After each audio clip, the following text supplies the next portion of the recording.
Welcome to Buzz Around the Globe. What is superfog? The mix of smoke and dense fog caused a deadly pileup in Louisiana.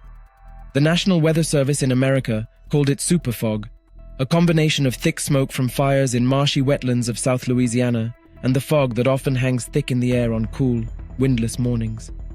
It was a deadly combination this week.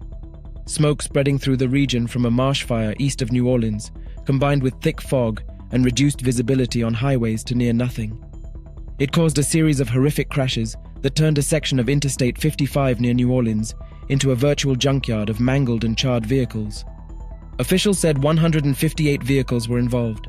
There were 25 reported injuries, and the death toll from Monday's accident stood at 7 as of Tuesday afternoon. But what was it? Superfog or smog? Superfog and smog are both types of fog, according to the National Weather Service. But smog, often a problem in cities with heavy car traffic or industry, is formed when fog combines with smoke from pollutants. It can reduce visibility and pose a health hazard. The term superfog describes fog enhanced by smoke from damp, smoldering organic material, according to the Weather Service. It can lower visibility to less than 10 feet. Now the question is, how often does superfog occur? Meteorologists say superfog events are not overly rare, but they do take a perfect storm of conditions to materialize and can happen a few times per year. Fireworks can contribute to superfog conditions, and superfog has occurred during 4th of July and New Year's celebrations. Very light winds and high pressure over the region Monday trapped moisture near the ground. The moist leaves and brush that were burning resulted in very low visibility. Another question is, are fires common in Louisiana marshes?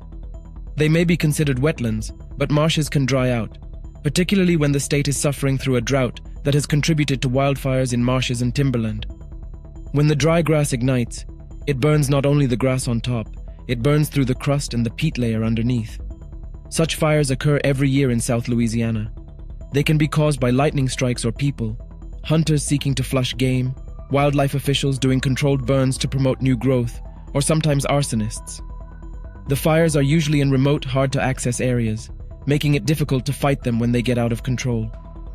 They're not necessarily like big out-of-control wildfires, but they smolder and produce smoke and can last for weeks or months at a time.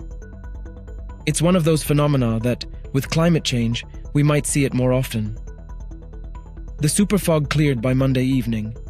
Increasing wind and high pressure were moving towards Georgia, eliminating any imminent threat of a repeat superfog event. Meanwhile, efforts continue to extinguish the Marsh Fire near New Orleans that has pumped out much of the smoke that contributed to Monday's accidents. Do tell us what you think about this video in comment section, and for more news updates, subscribe to India Today.